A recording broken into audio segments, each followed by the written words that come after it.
This is a Porsche 911, Germany's most exhilarating sports car, though it really shouldn't be.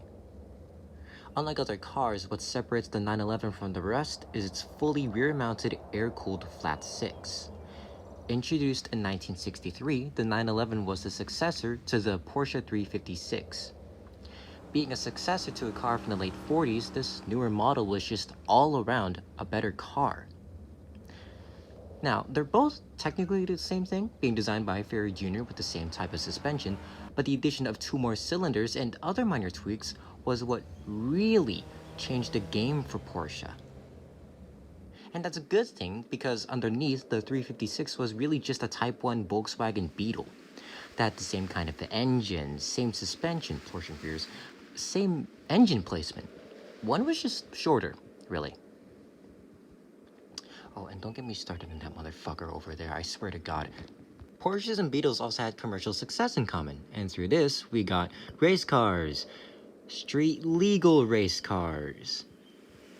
And the Porsche 911 was even the base for one of the fastest production cars in the late 1980s. And also the fastest production car in the 1980s. And circling back to pop culture, the 911's infamy has not only reached to enthusiasts and movie makers, but also to the video game industry, even outside of racing games like Need for Speed. It's in an open world game where you kill people. Wow! Thanks to popularity, the Porsche 911 has continued through many decades and is still going strong as one of the greatest German sports cars. But today, we're here to talk about one of my personal favorites. Debuting in 1975 came the Porsche 930 Turbo, otherwise known as the Widowmaker.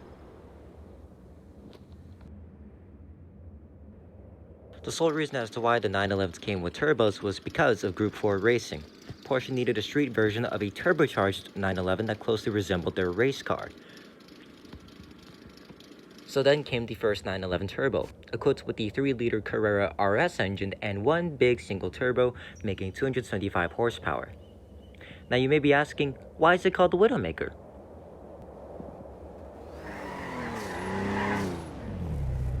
Yeah, so more than other 911s, it kind of spins a lot.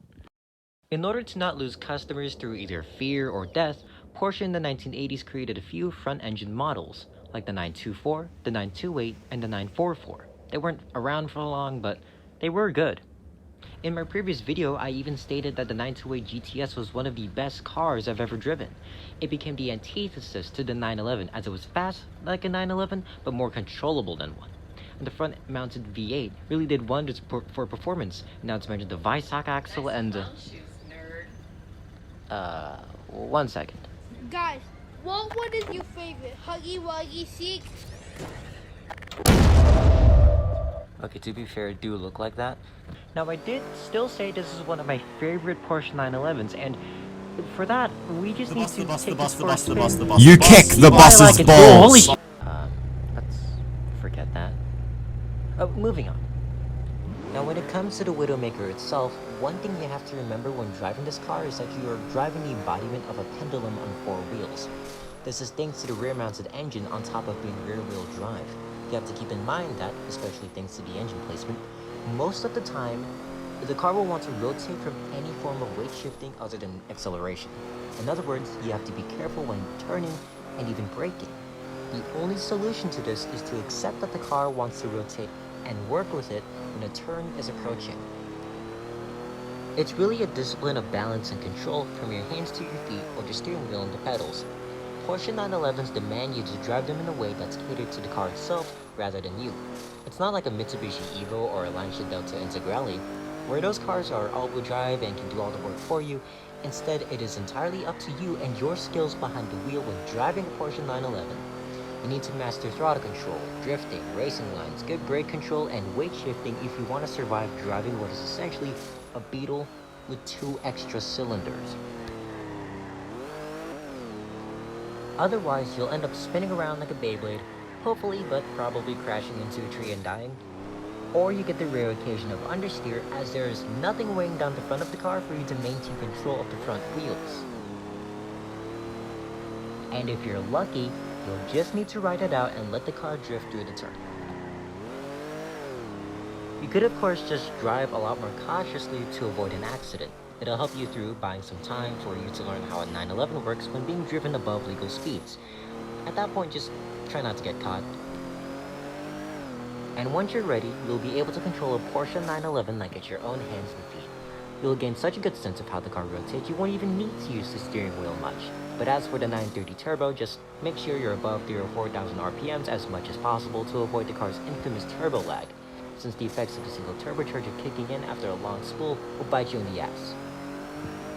In the beginning, I said that the Porsche 911 was Germany's most exhilarating sports car, when it really shouldn't be. And to me, that's because of its relations with the original Beetle. It's like a Beetle was trying to be a real sports car. Well, yeah, the results showed that the car is objectively fast. With how similar a Porsche and Beetle are, it's hard to compare a 911 to other sports cars when you get into the meat of it.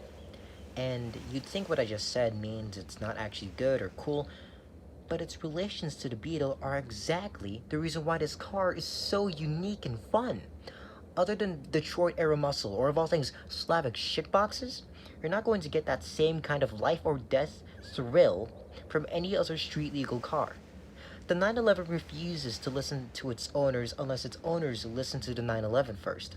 So when that's out of the way, the Porsche 911 will give you one of the most hands-on, fast-paced, and scariest rides you'll ever get the privilege of feeling. No other kind of car can exist without ever having the chance of seeing commercial success. And when the day the Porsche 911 finally dies, we can simply smile because it happened.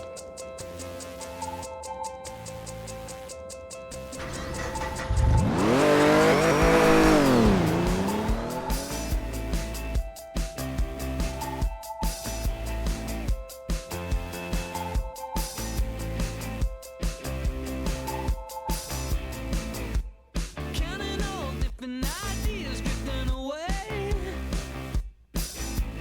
past them